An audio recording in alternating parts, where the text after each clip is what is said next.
নমস্কার বন্ধুরা, আজকের ভিডিওতে আমি দেখাবো কিভাবে গাঁদা গাছের চারা খুব সহজেই রিপোর্ট করা যায়। এখানে আমি একটা পুরনো গাঁদা গাছের ডাল নিয়ে এই প্লাস্টিকের কাপে বসিয়ে রেখেছিলাম। দেখো কত সুন্দর শিকড় বেরিয়ে গেছে। এবারে আমি খুব সাবধানে এই কাপ থেকে গাছটি বের করে নেব, যাতে একটুও শিকড় ক্ষতিগ্রস্ত না হয়। আর গাঁদা গাছ রিপোর্ট করার জন্য আমি আগে থেকেই তৈরি করে রেখেছি একটু ঝুরঝুরে মাটি, কারণ এই টাইপের গাঁদা গাছ খুব বেশি সার পছন্দ করে না। তাই এই মাটির সঙ্গে আমি মিশিয়েছি শুধুমাত্র গোবর সার আর একটুখানি জৈব সার। দেখো কত সুন্দর শিকড় বেরিয়েছে।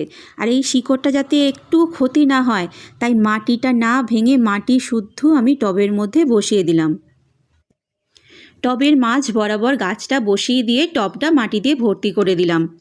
আমি আগেই বলেছি, গাঁদা গাছ খুব বেশি সার পছন্দ করে না, তাই আমি এই মাটিতে ব্যবহার করেছি শুধুমাত্র গোবর সার ও নিজে হাতে তৈরি জৈব সার। এরপর যখন ও ধীরে ধীরে বড় হবে, তখন ওকে একটু একটু খাবার বাড়াবো আমি। এরপর যখন ও আস্তে আস্তে বড় হবে, তখন এই 1 সপ্তাহ বা 10 দিন পর থেকে ওকে আমি দিতে শুরু করব তরল খাবার।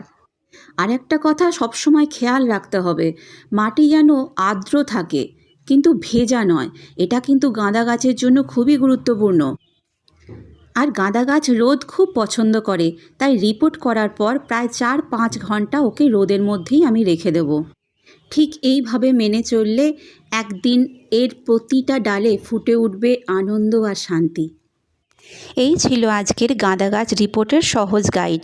ভিডিওটি ভালো লাগলে লাইক, কমেন্ট আর সাবস্ক্রাইব করতে ভুলবেন না যেন।